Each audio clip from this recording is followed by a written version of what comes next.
We're here today at the Evansville Wartime Museum with Bill Binthimer. Bill is a volunteer here at the museum. He's a regular docent, and he is also a Vietnam veteran.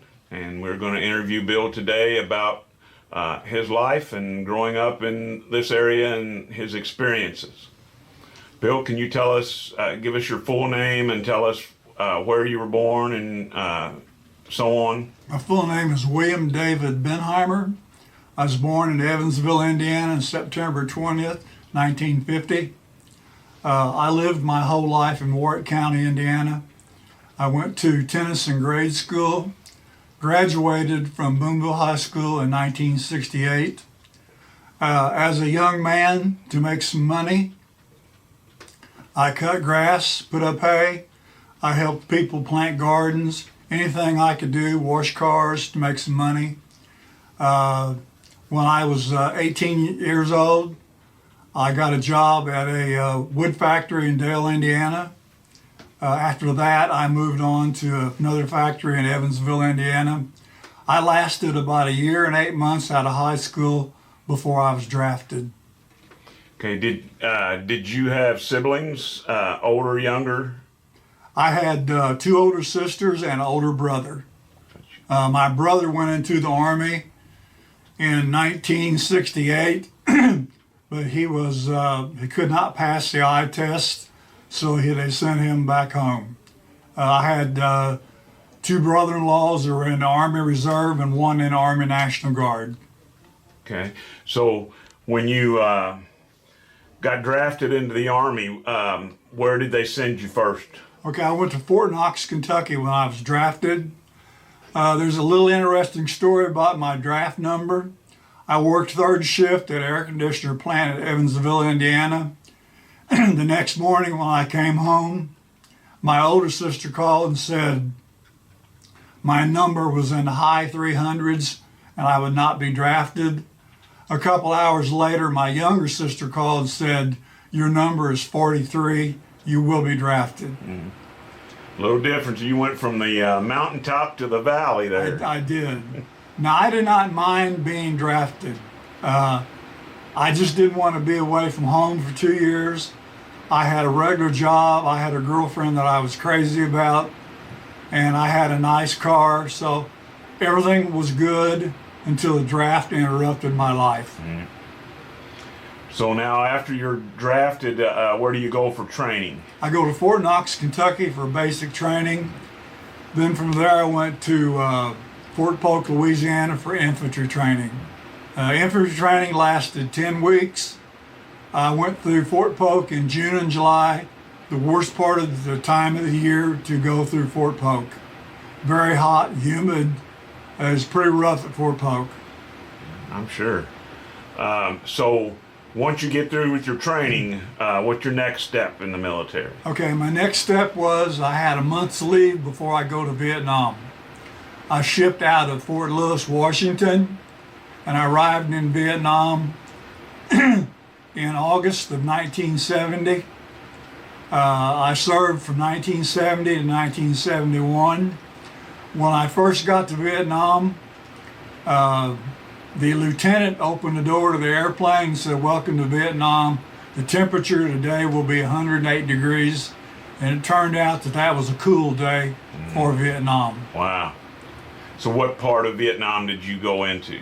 I went into Cam Ranh Bay, and then by plane, we went to the DMZ, which was the northernmost part of South Vietnam. And then when you're there, what is your responsibility? What is your job while you're in Vietnam? My MOS, which stands for Military Occupation Specialty, was infantry, but I was put with a mortar platoon, and I did not have training for that, so they trained me. I stayed with the mortar platoon for maybe 6 weeks or 2 months. Then I was sent to another fire base where I learned to drive armored personnel carrier. So when you were in the mortar platoon, what types of mortars did you guys fire? We shot high explosives, illumination, and white phosphorus rounds. So to fire those, you're fairly close to the enemy, correct? They were shooting at us and we were shooting back at them. How far does a mortar round go? I would say a mortar round would go 3 or 4 miles out there easily. Gotcha. Okay. So they would routinely shoot rockets at our fire base. Let's see. And then you transferred to driving an armored personnel carrier. Yes. And so when you were doing that, were you taking personnel to the front lines? I did take people out to the field. Our personnel carriers we had 2 different kinds. We had a M113, which is what our brigade used daily. Then we had another personnel carrier, which was bigger, that had radios in it. And we would go to the field. The lieutenant colonel, our battalion commander, would take control of the situation, and he would use the radio transmission operators to talk to units in the field. Okay. So, Bill, I know you had an experience when you were in Vietnam that I'm sure had a huge impact on your life. But can you tell us about your how you became the recipient of a Bronze Star? Okay. The enemy would shell us daily at different times of the day. They knew our routine. We had a small mess hall on our fire base, and they knew that around 4:30 or 5 o'clock that we would gather to eat. That's when they would shoot rockets at us. One evening, we were in a mess hall eating, and we started to take incoming rounds. So instinctively, we left the mess hall, which was made of plywood and with a tin roof on it, which was no protection at all. So we ran to the nearest bunker that we could find, and too many of us crowded into this bunker. The enemy kept firing rockets. On the 7th rocket, they struck our bunker with a delayed fuse rocket that penetrated the roof and exploded inside the bunker. It killed 30 GIs, wounded 33, and I was buried up to my neck in dirt, sandbags, with some timbers over me. I dug myself out and crawled out of the bunker. I had ruptured eardrums and a back injury, and I started to help other people get out. Okay, so for your actions that day in rescuing the soldiers from that bunker, you were awarded the Bronze Star. A Bronze Star and a Purple Heart. Now, did they award you those in the field? No, they awarded those to us at the end of our cycle in Vietnam. I see. So was this this was when you were with the mortar round, or was this at the point you were a personnel carrier? This was at the mortar round. I got you. So then, how long did you stay in Vietnam? I stayed 11 months and 1 week and came home with unit. And then when you got back to the States, where did they send you? They sent me to Fort Hood, Texas. Before we left Vietnam, they came around, they asked all of us where we would like to be stationed at. I told them Fort Knox, Kentucky, which was close to Boonville, Indiana. And instead of stationing me at Fort Knox, they put me at Fort Hood, Texas instead.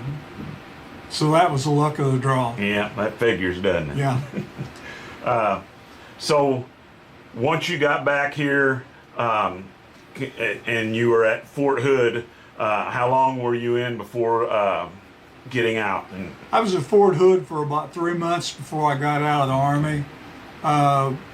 We still were in a mechanized infantry unit. We had personnel carriers, tanks, but we switched to conventional warfare, which was a lot different than what we did in Vietnam. I see. So while you were there, they were still training you to do other things, even though you'd been to Vietnam and back, correct? I went back to being an infantryman. Yeah. Okay. And then, did you get out of the military while you're at Fort Hood? I did. So then from there, you were able to come home. I was able to come home. Ironically, a week after I came home, I went back to work. So your job was waiting for you. My job was waiting for me, and everyone was like, "Who's this new guy?" And I've been gone for a year and a year and 8 months. Yeah. I got out early out of the Army at 4 months, but they all wondered who's the new guy, you know. But I had seniority, so yeah, I kept my time. Can I ask you, when you came home, when the war ended, I was in high school, and I had some family that served, but you hear about the welcome home that it wasn't. I had no welcome home. Okay. No, when we landed at Fort Lewis, Washington, from Vietnam, no one shook our hand. No one said, "Glad that you're home." They just ignored us or looked at us and walked away. Well, that's unfortunate. It was. We certainly thank you for your service. And I know it's late. Yes. Been many years, but what you did for your country is certainly we're all grateful for that. Thank you. Can you tell us then, once you got back and got your job back, tell us what happened to you after that? Well, unfortunately, about 3 years after I came back as a civilian, I came down with depression, anxiety, and I didn't know what was wrong with me till I finally went to a psychiatrist, and I went to the VA system, and I've been in the VA system for over 50 years. And this was, I'm sure, due to the combat experiences. And Yes, I had PTSD, and I still have it. I still take therapy, and I'm pretty free to tell people that. Well, thank you for telling us about that, and I think it just reiterates what those of us who didn't go through an experience in war can't possibly understand. No. But to hear you share your experiences with us, and to know that it had such an impact on you and your life after coming back, then that makes all the rest of us where we should just be that much more grateful for what you did. Yeah. Again, we thank you for that. So when you get back, you end up getting married. I ended up getting married. I had 2 daughters. They both graduated from Boonville High School. We lived in Tennyson, Indiana for probably 30 years. And then we moved to Boonville. From Boonville, we went to Newburgh, Indiana, where I live now. And your wife, Linda, is also one of our volunteers here, and we thank you guys for that. You're both very faithful volunteers at the Evansville Wartime Museum, and just provide a lot of critical work to keep this museum going. So we thank you for that as well. Is there other things you'd like to tell us, or anything else you want to share with the people that will watch this video on the museum's site? I think people would ask me if I would do it again. In my situation, there was no freedom to say yes or no. When you're drafted, that's it, you're committed. I regret the personnel that died, the 30 young men that died.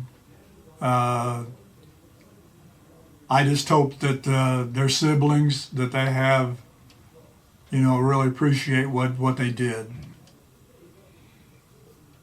Well, thank you. That's very important to say, I think, and to relay to people. Anything else you want to share? No, I'm satisfied. All right. Well, we thank Bill Binthimer for sharing his story with us today, and this will be posted and people will be able to view it on the museum's website. And we thank you for your service to the country, for the life you've led in this community and for the service you provide now at this museum. Thank you.